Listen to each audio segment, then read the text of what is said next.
What's up, hardship heroes? You are back on the other side. Today's guest is a champion and legend inside the BKFC ring. He is charismatic, intelligent, and violent. And today he shares his story just a week out from fight night. Welcome to the show, Elvin and El Bandido Brito. How are you, man? Great, brother. Great. Just, waiting on the day to show up, It's been a long road. Oh, yeah. Man, you Yeah. look like you're in the nicest place in the world. Yeah, I'm in my yard. It's nice. Puerto Rico's, it's a little, Mauna is a little piece of heaven, man. We're blessed. My yard is 60 feet by 40 feet of grass and two bushes. I'm jealous. Yeah. That's beautiful. Yeah. I want to start out with everybody knows you as a very passionate guy. I can't help but wonder if some of that comes maybe from your childhood. How was your childhood and what was life like growing up? Uh, you know, um, our life was a little bit different, because we moved around a lot. We were just kids with our parents. But, by the time, let me see, I was born in Puerto Rico, oh my God, Puerto Rico, 1985, and then at some point in my childhood, we moved to New Jersey when I was a kid, when I was a baby. And then we Hmm. moved back to Puerto Rico. I did kindergarten, first grade, second grade, third grade in Puerto Rico. And no, I did kindergarten in Puerto Rico. And then I went back to New Jersey. We did first grade. Hmm. Came back to Puerto Rico, did second and third grade. Moved to Joliet and moved to Chicago. We lived in Hmm. West Side Chicago for a couple of years. And I did fourth, fifth grade there. Moved to Joliet, Illinois after that. And that was probably the longest I ever stayed in my childhood in one place. We were there for 7 years, and I was there all the way through high school. And then we moved one more time to Puerto Rico, and I graduated in Puerto Rico, Okay. which I'm actually real thankful that I got to be here and graduate because I was from here. So I'm glad. It was a different experience being in school in Puerto Rico. Um, and then I ended up moving back to Joliet, and that's where I met my wife. We got married in Puerto Rico. We did a little bit of moving around out there, but we're back here. I really decided to just set roots and just, because I didn't want to do that to my kids because Hmm. we were all this moving around. Our life was always in flux. Yeah. We were lucky that we had our parents and they took care of us. We were spoiled in that way that we were always taken care of. But, we were always in flux. There was always something new. There was nothing ever really certain. Um, That's besides all the trauma that we all had as individuals, three boys, Oh, yeah. But everything was always in flux. Everything was always uh, fleeting, and thanks. Everything was, it was always everything was either fading away or coming anew. It was really hard. The only thing that was stable was my parents and my brothers, and you know we really didn't really understand how much that affected us as far as just how unstable that was. Hmm. My brothers, they got to the point. I was the only one who graduated from school. One of my brothers graduated in prison. The other one graduated. He got a high school equivalency. But we would get to this point where we would show up somewhere new and knew we were leaving. And then it's like. And every time we left, it's like, burnt the house down on the way out, And it was a kind of a, because we were kids, Right. Um, and so it was, it was different. We got to meet and see a lot more people than normally you would. We got to see a lot more. And, Hmm. but Okay. also we got to lose a lot more because of it, It was a Gotcha. frustration. There's no going back. There was a lot of friends that I had in New Jersey that we really loved, and we never see them again. And Yeah. we had relationship. We had girls that we were with when we were in high school in Joliet, and we got pulled out in the middle of the semester. We knew like 8 months before that we were gonna get pulled out in the middle of the semester. If you leave in the middle of the semester, it doesn't count towards your school. So we Right. was just it was just we were acting reckless. We were young. It was just we didn't care. It was you know there was a lot of that of just fleeting and almost like a nihilism in a way. Where it's just Okay. it didn't matter. But You know, that's, and like I said, that's besides all the trauma that each of us suffered on our own. And that's one thing that I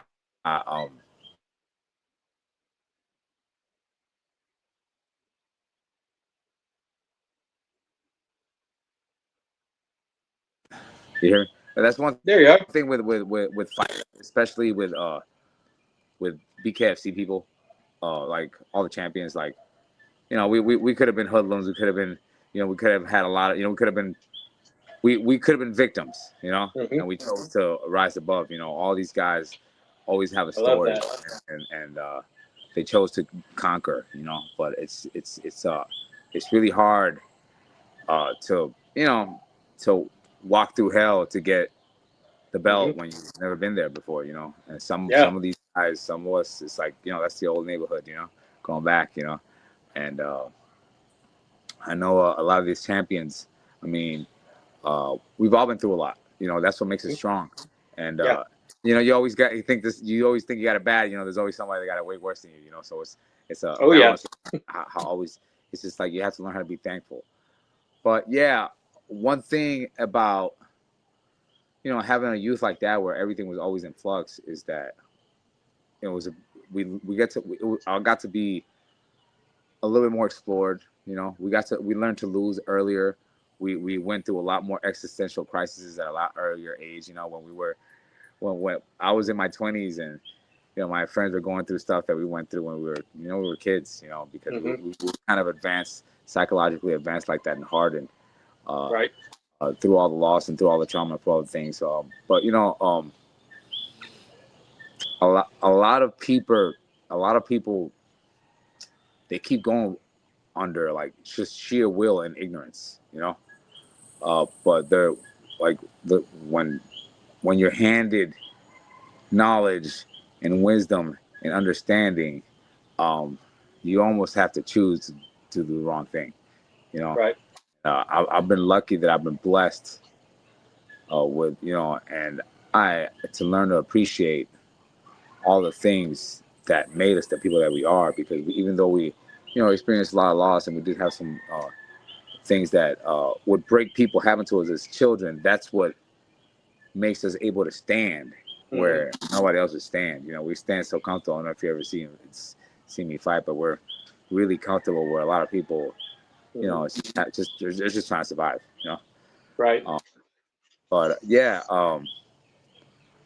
I think you know, my parent. I think one of the biggest things, especially my generation, like, it's very important that like you forgive yourself, you know, you forgive your parents, and you learn others, because your parents, they, you know, they only knew so much. There's only, you know, Hmm. they did the best they could. So yeah, some of them did worse than others, but it's like you have to just learn how to live Yeah. with the road that God put you in. That's really what makes you who you are, you know. And I really, in BKFC, I learned to appreciate all the bad things that happened to me. You Hmm. know, all of the stuff that, man, why the hell was that? You know, but like when we're there, we're like, oh, okay. If none of that would have happened, Hmm. we wouldn't be able to stand here. Like, we wouldn't have the capacity. That's what makes us Yep. champions. So it's like it's hardship that molds you, and it's like you know, it's the suffering and loss and hardships and hard times and things that are unexplainable things. That's what creates character, because you have to be able to, you know, keep going, have Hmm. faith in a greater, you know, in a greater will, you know. Hmm. Absolutely. Um, I want to fast forward a little bit. Take me back to June 19th, 2009, Max FC 4, your professional MMA debut Oh my. Against Omar Vega. Oh What yeah, was that walkout like, and how did your debut go? man. You know, that fight, I flew in to the weigh-ins. Mhm. I flew into the weigh-ins, and I fell asleep on my hand on the way there because I was already dehydrated. I woke up and my hand stayed numb for 3 months. Oh no. Yeah, my whole hand was numb for like 3 months. I killed some nerves or something, and then eventually it came back. But I was fighting. I remember going out there. I'm like, well, I guess I'm gonna have to just punch like this, you know. And I grabbed my hand up, went out there, and man, I was hitting that guy really hard, but I couldn't even feel it, you know. Right. But yeah, like when I was a kid, like I never, you know, it's not like we like to fight. It's just I was good at it, you know. Mm-hmm. And even then, like even though I was nervous, I was really excited. You know, I'm smiling and happy, and I was just glad to be out there. Like, you know, I'm really thankful that I got to be put on this road. It's a road that not many people they really have the guts to travel. You know, most people that walk this path, they just give up at some point. You know. Yeah. You know, Yeah. so I was even back then. I was just happy to be there. You know, and I was supremely confident. We were young. You know, I said there's a vacuous zeal that comes with youth. You know that there's really no reason. There's no reasoning to it, but it's there. You know, and I I said that about my opponent. I said that to him. Like, hey, you got this vacuous zeal that can only be afforded to the young, and that I don't mean that in a bad way. You know. But that's how it was back then. And yeah, I finished the guy in the first round. It was a quick finish. Yep. Omar Vega was a tough dude. You know, nobody knew who I was. I came out there. You know, I always had my own style. I did something different that nobody expected. Mm-hmm. And you know, when I got him on his back, I just stood up and started ground and pounding. You know, they weren't. And and the fight ended really fast. You know, but yeah, I always loved fighting. That was a really fun time. It was in Hotel San Juan. I went there the other day, and the valet is like, "Hey, wait a minute, aren't you El Bandido? Didn't you fight here?" And he hasn't seen any of my bare knuckle fights. He hasn't seen anything. He still remembers me from That's great. from back then. Like when I find CFA, like I'll walk around the streets in CFA in Miami. People be like, "Oh, Bandido, my blood brother," because I had 2 fights in CFA in Miami, and they loved me. They loved me out there in Miami. I had some awesome fights out there. So Okay. people remember, you know. I love that, man. You fought 18 times, I believe, in professional MMA. When did you first see bare knuckle, and what drew you to it? You know, I had watched it a couple times before, and I was like, oh, you know, I might do good at that because you know I have this unique fighting style. You know, it's hard to deal with. And a lot of times it's like, you know, people didn't want to deal with my striking, they just take me down. But you know, so I just thought about it a couple times, and then one day I just happened to be sitting in Dean, and it's not something that I often do too. I just happened to be sitting in Dean Toole's office, and the Island Fights president, and he puts the phone down. He's like, "Hey, guess what? I just got off the phone with." I was like, "I'm doing some matchmaking for BKFC," and I was like, "Hey, man, what's up? Like, put me on. They're gonna love me." And they put me in. Like he got me in. And this is like BKFC 3, you know. Nobody wanted to do it. They were just trying to get anybody to do it. Nobody wanted to do it, you know. And I went in there. They brought me in to lose to a hometown guy, you know. It was a big upset, big knockout. Poor Harris. Yeah, and, you know, after that, honestly, after my first fight, I was like, I don't know. Bare knuckle is so different. People have these presuppositions of what, I would do this and I would do that. And, you know, and you know, I'll take my people, you know, they come from MMA and for boxing, they think when they take the gloves off, it's going to be like they're going to really kick ass. And they never think about all the other caveats that come along with taking your gloves off. Yeah. Your hands, the bone on bone, the nerve damage, you know, Range. like the impact mechanics, everything, you know, the defense. They don't even think about that till they're there. They're like, holy crap, and it's just so overwhelming. But like, I liked it, you know, and I liked it. I was like, hey, and I was pretty good at it. I was like a natural, you know. I did 5 rounds. I barely got hurt, even though it was a really big dude, a tough dude. He gave me some hard shots. You know, he punched me in the clavicle. I was like, oh, you could break bones. Like he could just break my bones, you know. And it was kind of scary. When I did my second fight, and I got knocked out, but it was the only knockout ever in my career. I got knocked out by Jim Allers. And I was winning every exchange, and he just caught me, hit me right in the nerve, put me down, and the fight was over. I got up, and the fight was over, you know. And but after that, I was like, you know what, like, this shit is easy, man. Like, I was like, you know, like after that, I was like, I'm coming back, you know. And then, you know, I came back, and I did follow. I really like it was such a novel sport back then. Yeah. That like, I thought it was easy money for me, you know.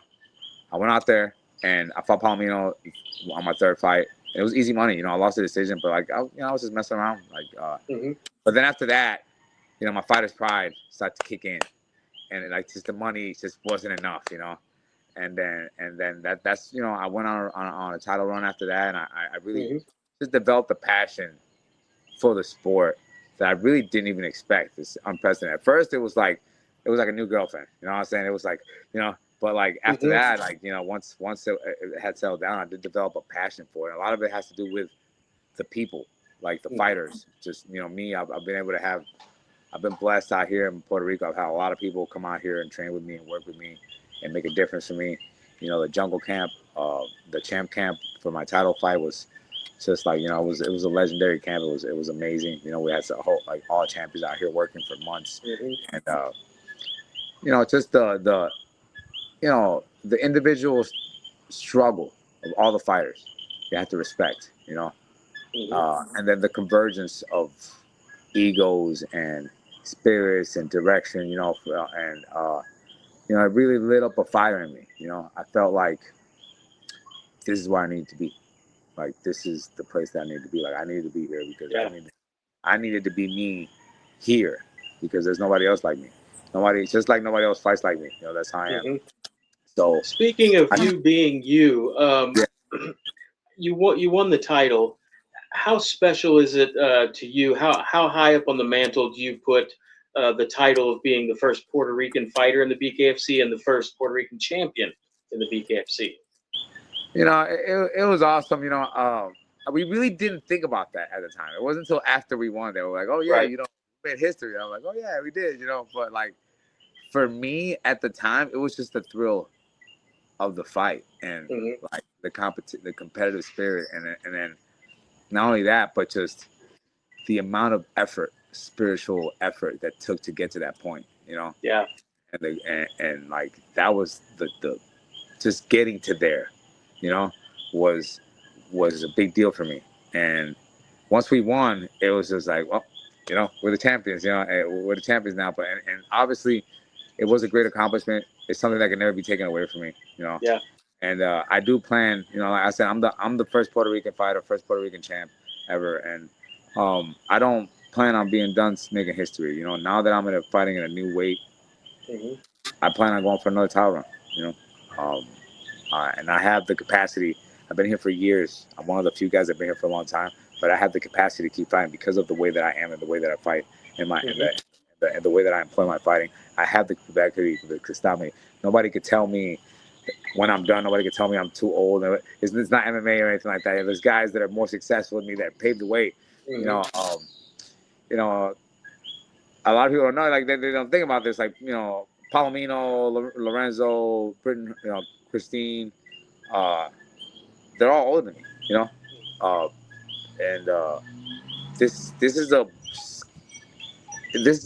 we perform when we fight. As long as I have the athletic capacity to perform at the level that I want, I'm gonna keep fighting till I'm done fighting.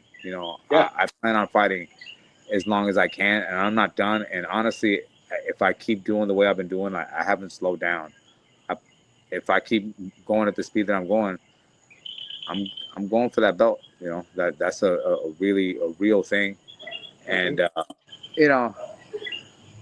once we get there and we're the champions, like, oh shit, we're the champions again.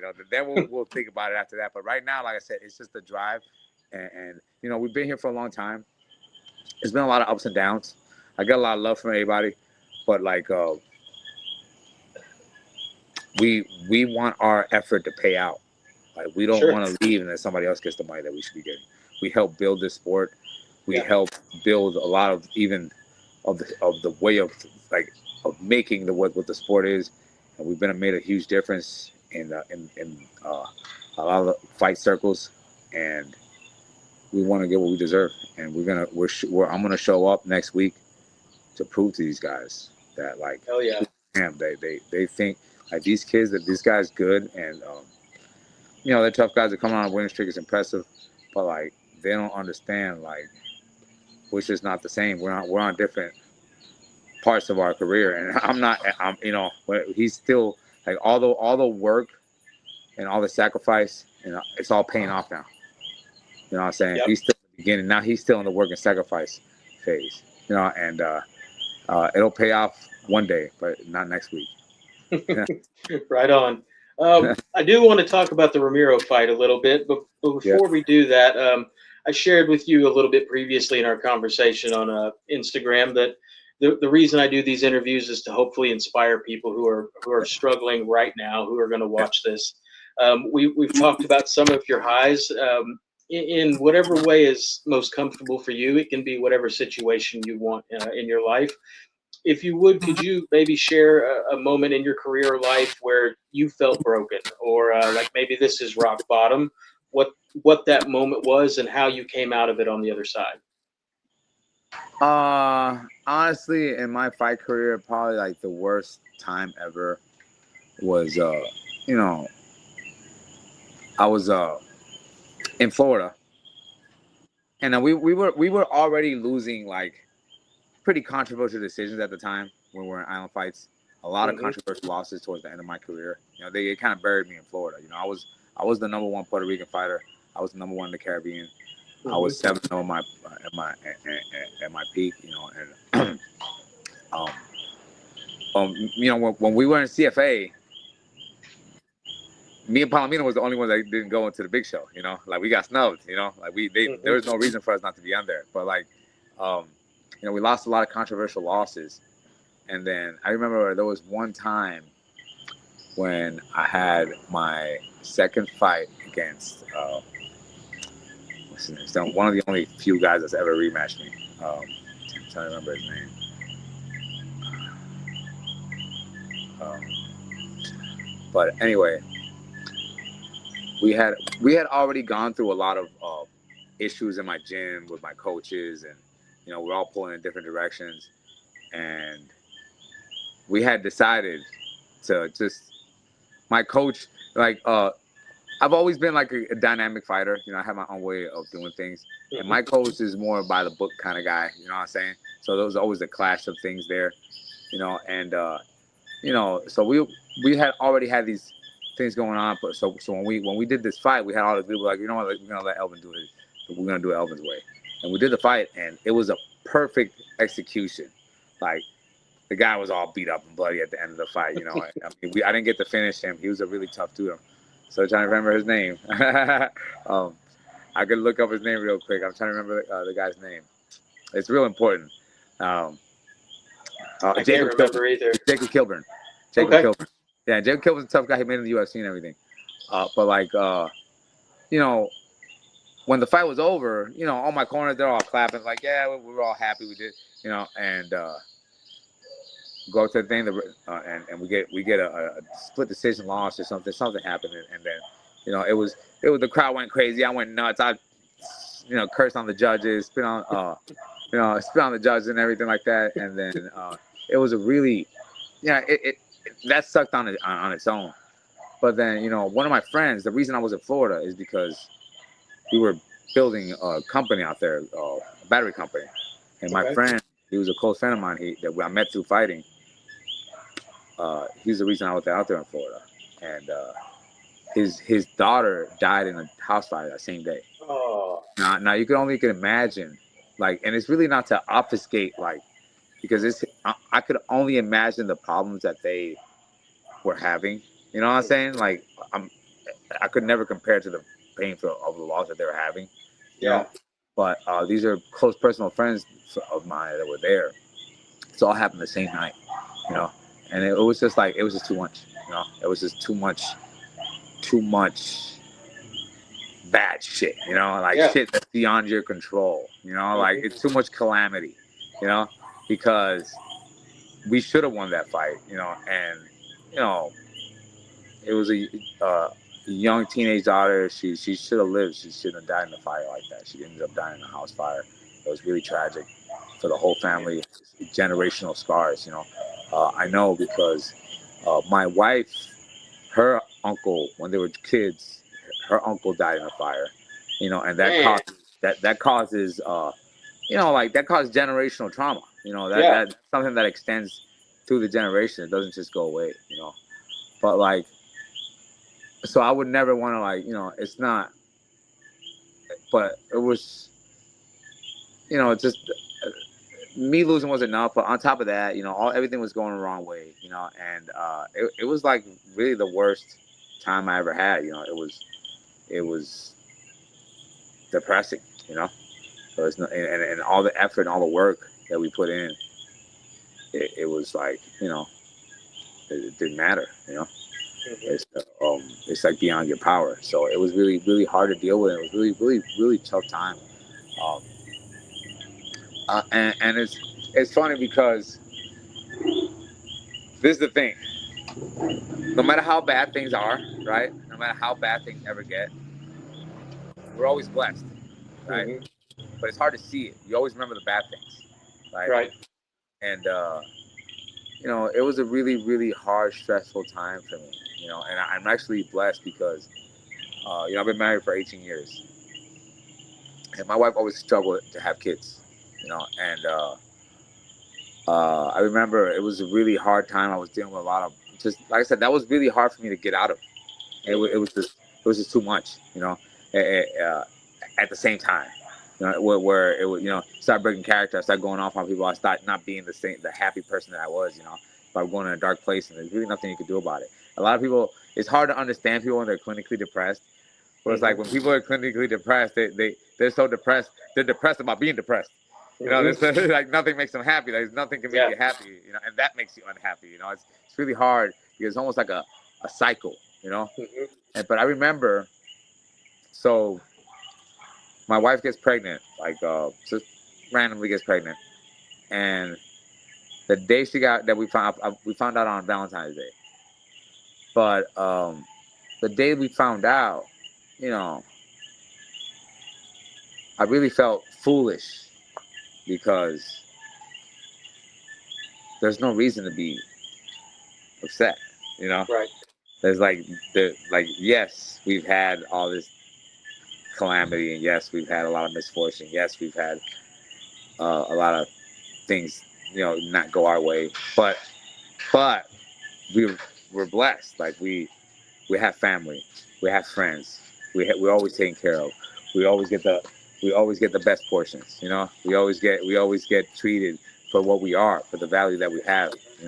And then we have that value as a people, and then like really nobody could change what I am and who I what I what I'm worth. And I realized that like just being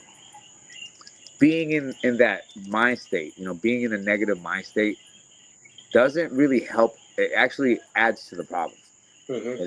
You're only adding to the world. You're already, people form these thoughts, and you're already just you're reinforcing it. You're reiterating it. You're making it real. You Hmm. know.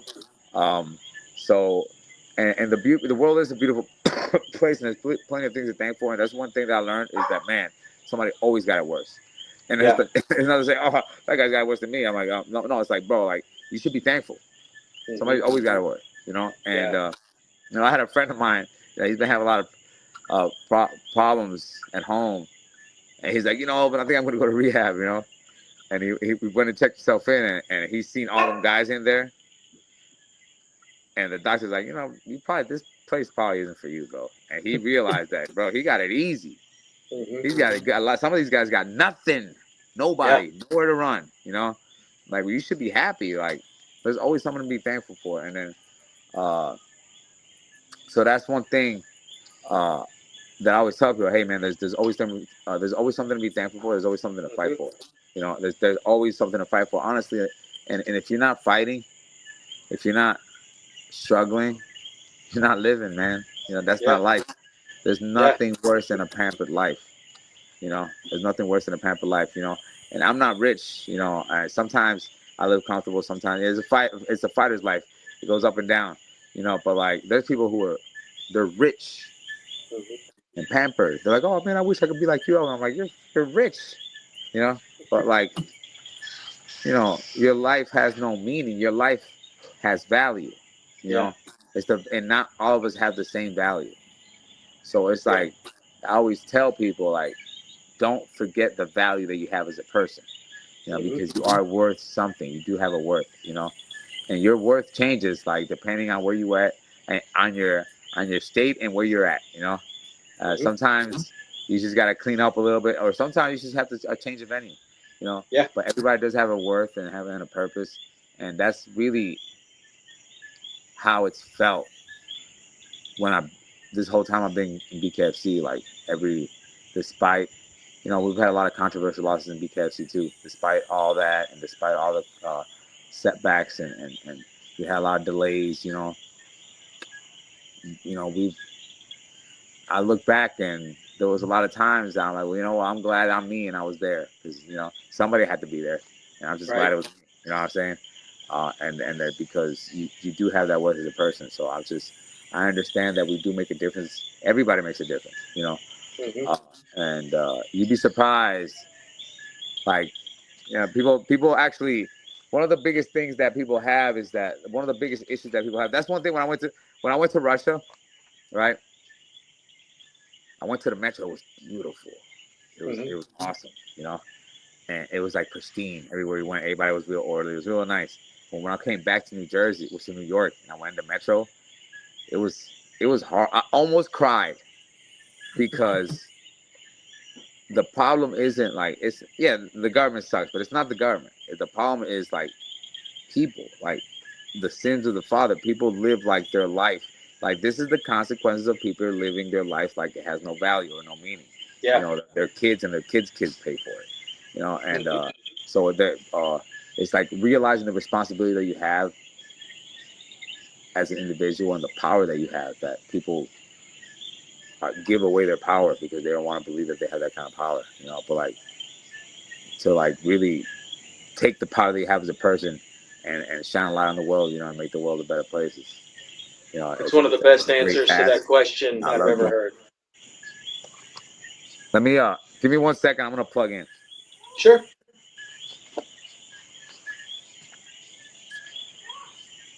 Ashley, do we have any charger?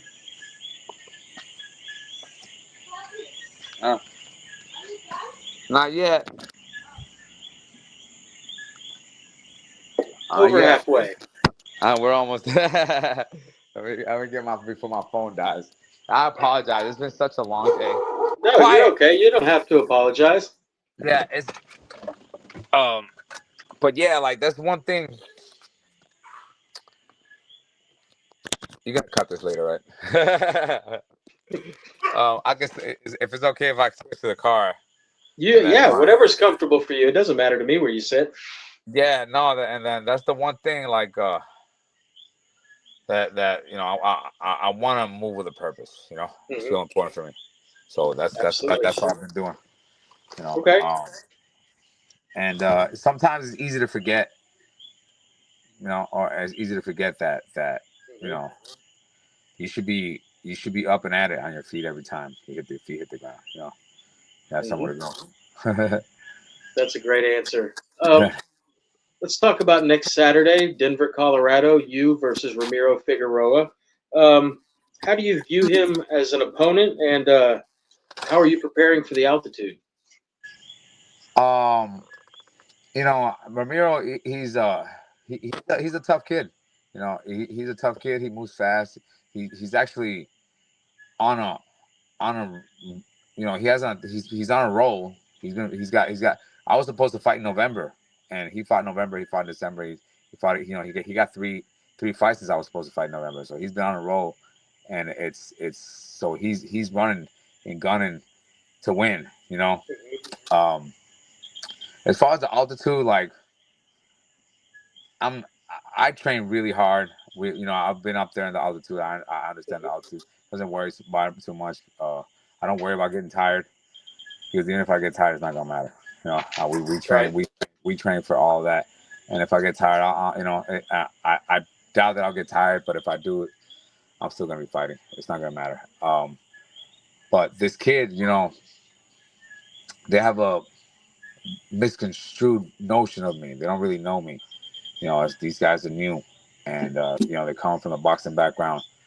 They don't really understand the kind of fighter I am. They're talking about retiring me, and beating me and retiring me. They're talking about, schooling me and all these different things, and I was like, okay, I just feel like, okay, I know you're good, I know you're tough, and then you're young, but like you're being a little unrealistic here. There's no, I'm not showing any signs of slowing down. I'm 155. I'm just as strong as I was before. I am hungry. I still want to fight. And I don't get hurt when I fight. Now, Ramiro's been having some.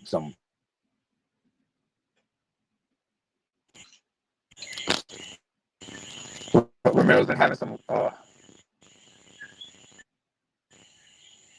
Ramiro's been having quick fights, quick turnarounds, but he hasn't been having, dog out wars, and he hasn't been fighting the kind of opposition that I have. I've fought some really tough dudes. Yeah. If you look at the list of his opponents, it's not the same as mine. I've fought some of the best guys around, some of the biggest dudes around, some of the toughest guys around, put a hurting on all of them, and I don't think it's going to be any different.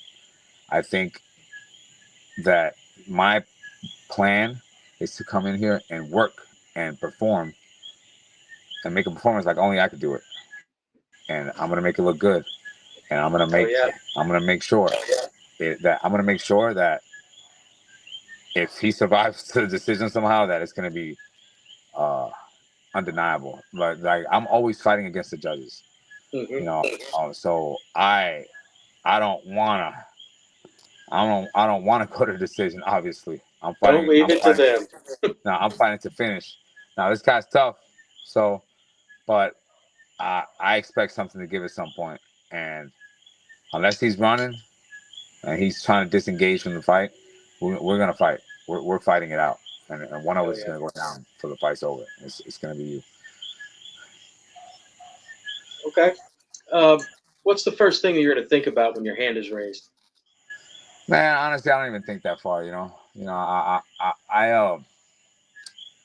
Ramiro was like, "Oh, we'll see what he says after the fight." But bro, I don't think that far ahead, man. Like, I dedicate myself so much into the fight that 17th. I've been building myself up for a long time. Like, the 17th next Friday, that's like the last day of my life. Like I'm putting everything I got into that night. I'm not thinking about the next day. I'm not thinking about. I gotta sacrifice everything to get out there. I got a pregnant wife at home. I got my kids. I got family. I got goats. I got all these things that I take care of that need me. I'm sacrificing to go, and I'm not thinking about coming back. I can't. I owe them for the sacrifice they made, and I keep talking about sacrifice. They take offense to my verbiage because I tell them you will be sacrificed, and they think that I'm that I'm kidding or that this is somebody's gonna. It's either me or you. The circle demands blood. Every time somebody goes in there, somebody's getting sacrificed. So it's either gonna be me or you, and I say it's gonna be you, buddy. That's all I'm saying. You should not take offense to that. You keep saying you're gonna retire me. I keep saying I'm gonna make you bleed. I guess which one's gonna be a little bit more realistic. So I'm coming to fight. I'm coming to win. I'm not coming to see what happens. I'm not worried about the altitude. I'm not worried about getting tired. I'm coming to pour it all out. I don't care what anybody has to say after the fight. I'm not gonna have anything to say. Like I don't plan for after the fight. I have to go all in on this one.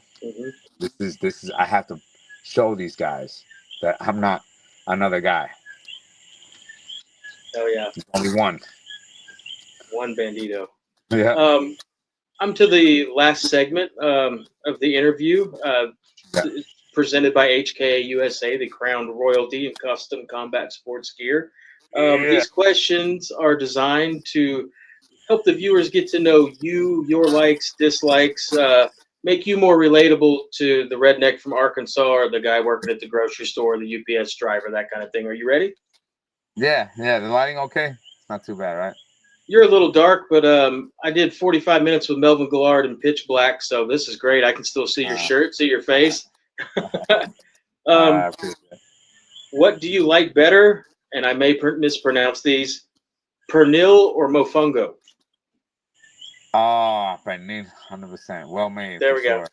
Yeah. Yeah, I butchered Yeah. that word. I Yeah. No, apologize. it's fine. It's like, it's like letoneando, como like they say. I like it every once in a while. Okay. All right. What's the best Rocky movie? Man, the first one, man. The first one, man. There are a lot. There's so many good ones, but the first one is like, it's good. Oh It's yeah. like I remember watching it and be like, who made this movie? Like, they definitely know fighters. That somebody knew what they were like. The first one really captures the fighting spirit of like the true passion. Like, there's fighters that fight with true passion. Mm-hmm. They love it, and it's just one of those. It was one of those films that like it was awesome. So yes, there was, Rocky 3 was awesome. 4 was awesome. I mean, they were all awesome, but yeah, I think the first one was something Okay. special. Sure. All right. Coffee or energy drinks? Coffee, man. Coffee. There we go. Coffee. Is it one in the morning or all day long? I'm Puerto Rican, so I drink, I drink coffee like, 1 in the morning, 1 in the evening, and 1 in between lunch. One like after during work hours, 1 after before I go to bed. I drink too much coffee. I gotcha. It's like What's it's Go ahead. no, go ahead. No, it's just it's like I take a little sip of coffee here and there, but it's like I've gotten to the point where sometimes it'll be like 7, 8 o'clock, and I'm like, I feel like a little bit of coffee, have a sip, Sure. and go to bed in an hour or two. Okay. What is your favorite animal at the zoo? My favorite animal at the zoo, man. Never been asked that in an interview, have you? Man. I love animals, man. Like, I really do. Like, so it's hard to pick one. I don't know. I say I love a lot. I love animals. I mean, the giraffes are cool. The dolphins are always fun. The gorillas. Yep. I don't know. I don't know. The monkeys. There we go. Okay. Both in their prime, who wins, Ali or Tyson? Ooh, man. Mm-hmm. That's you know what, man? I think Prime Tyson beats anybody. Okay. All right. Uh, in your bathroom at home, does the toilet paper feed over the roll or under? Over. Every time? Yeah, unless I freaking put it in there backwards, but yeah, usually over. Cause Okay. like what I noticed that when you put it under, like sometimes if you pull it, you get like a little sequence, and it'll just keep Oh, going. yeah. Like, And it's impossible to roll it back up and it be like it was before. Yeah, and where you never really have that problem with the front side, Right. Okay. Another both in their prime question: who wins, GSP or Anderson Silva? In their prime, oh man, that's the toss-up, man. You're talking about two of the greatest fighters of all time.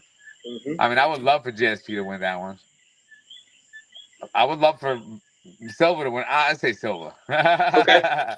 All right. Would you rather be punched in the face or step on a Lego barefoot in the middle of the night? Oh, dude, I got some caveman feet. I'll step on the Legos and keep going like nothing happened. Okay. You are going to allegedly commit a bank robbery, and you have to take 2 people with you, a gunman and a getaway driver. Who are you taking? I think I'm gonna think. I think I'm gonna take my buddy Chris Lawrence, the corner. He's gonna be my gun guy. He's big and scary anyway. And who's the driver? I don't know. I might put Lorenzo as the driver. There we go. I figured he was going to be one of the two.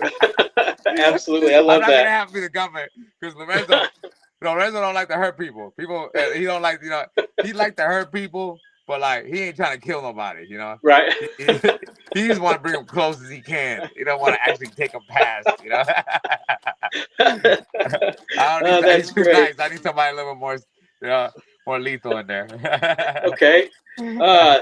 Let's see here. I want to preface this next question with this can't be happy birthday, no national anthems, no nursery rhymes, no songs that everybody knows. But I want to know if you had to sing one song, word for word, without a single mistake, start to finish, for $1 million, what song are you singing? Uh, there's a couple I could do. Um, uh, uh, Dang, there's a couple I could do. If they're gonna kill me, oh man, I don't know. I'm gonna have to do some. I'm gonna do. I know this is random shit, right? Okay, yeah. Um, what do you call it? "Let Her Cry" by Hootie and the Blowfish. I'll karaoke Okay. it enough. I'll remember it. That was a great album. Yeah. Awesome.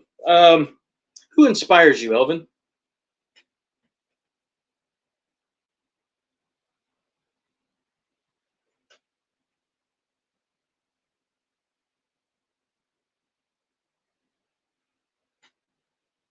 Did I lose you?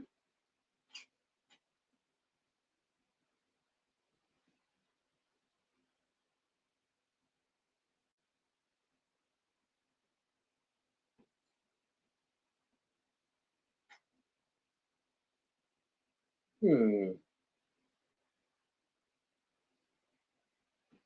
Looks like we lost Elvin, guys. We'll give it another second. If it doesn't work, we'll do part two.